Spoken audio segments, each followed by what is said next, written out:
This is Lee Sterling of ParamountSports.com, and today I'm going to break down and give you a preview of the Oklahoma Sooners as they head into the 2013 football season. Now, what I do using my experience as a former college quarterback, I review the game tapes, a lot of their games from last year, watch a couple of practices headed into the spring, and look at their spring game, and I give you my evaluations, honestly, on where I think the team is going to be for the next season. You want to get involved with Paramount Sports?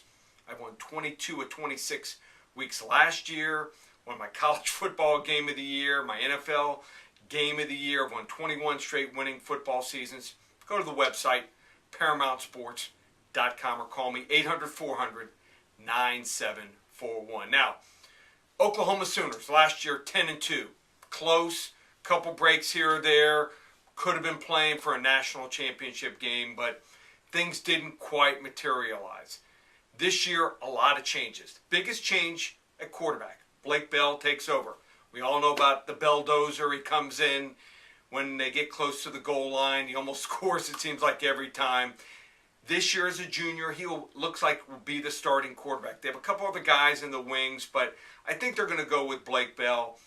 Better runner than passer. He'll take over for Landry Jones. Now, pretty accurate on his short passes. I don't think he's quite there. I don't think he's an accomplished passer throwing the ball down the field. So I think they're going to really work underneath to the running backs. They're going to do a lot of slip screens, rollouts with him as he's throwing on the run. If it doesn't open up and someone's not open, he can run the ball, get 10, 15, 20 yards. So I think that they will still score a lot, but maybe not quite as what they did the last couple of years behind Landry Jones. Now, does have some weapons, especially at running back.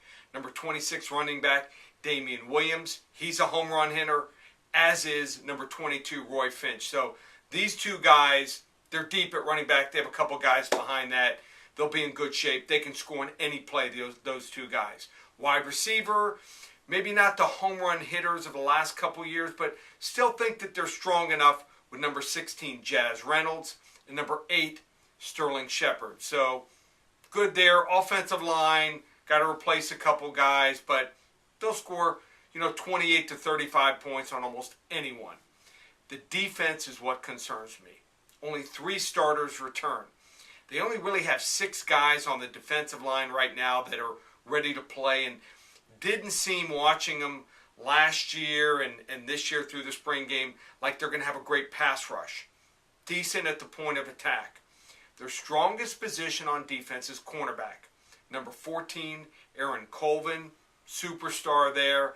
And they have a transfer, number 5, Cortez Johnson from Arizona. He looks like he's the real deal. So they want to get these guys in coverage. They can play some man-to-man with these guys because they are that dynamic.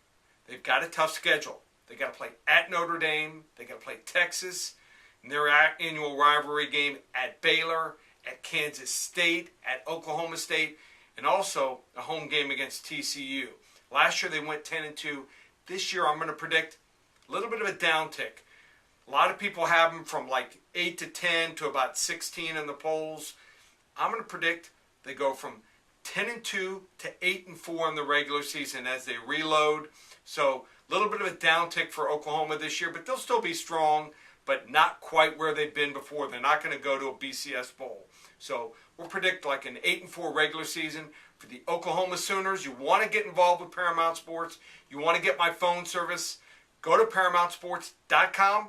Call me 800-400-9741.